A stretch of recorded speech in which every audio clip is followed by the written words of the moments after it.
Matthew Tuttle. Matthew, great to have you this morning. Quite the start for your fund. And what's, I wonder, been the response so far to the ETF in terms of interest and perhaps blowback from the Wall Street Bets Aunt Kathy crowd, if any?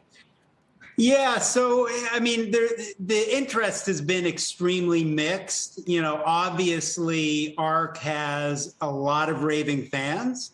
And, you know, some of them have reached out to me on Twitter and, you know, had some comments that obviously I can't repeat. But, you know, we've also seen the other side as well. You know, whenever you're making highly concentrated bets, you're more transparent than you need to be, and you're making bold predictions, you're going to have your critics on the other side. And some of them have reached out to Twitter and maybe been a little bit nicer. Okay. Doesn't surprise me, I suppose. Perhaps the side that you've gotten some nicer comments, Matthew. But this isn't just a vehicle for detractors to, as you say, push a button and express their opinion. There's other sort of really practical uses, especially in a market environment as we are this week, when we do see some of these high growth momentum names selling off, right, as a hedge. Oh, yeah. I mean, and that's why we initially launched the fund. It is a great hedge.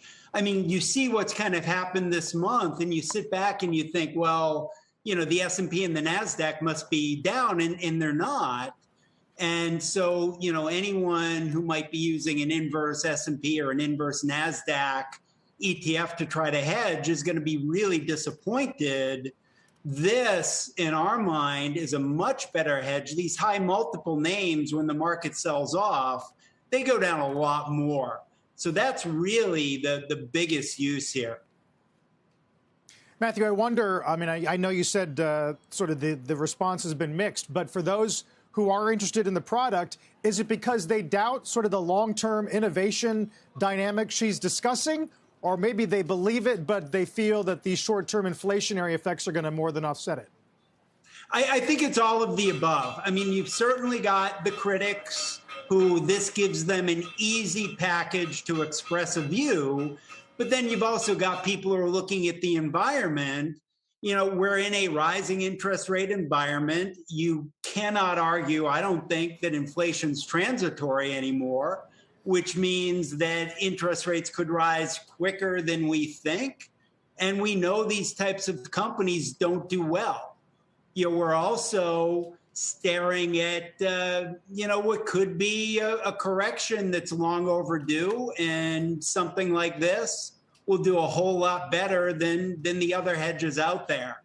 So, yeah, there's a lot of reasons why people are using this. So, Matthew, overall, we were just talking about the relative shortage of shorts in this market. Given the market environment that you just laid out, is that dangerous? Is that going to lead to potentially more volatility because there's not as much downward pressure, perhaps, on some of these stocks ahead of some big shock as there should be?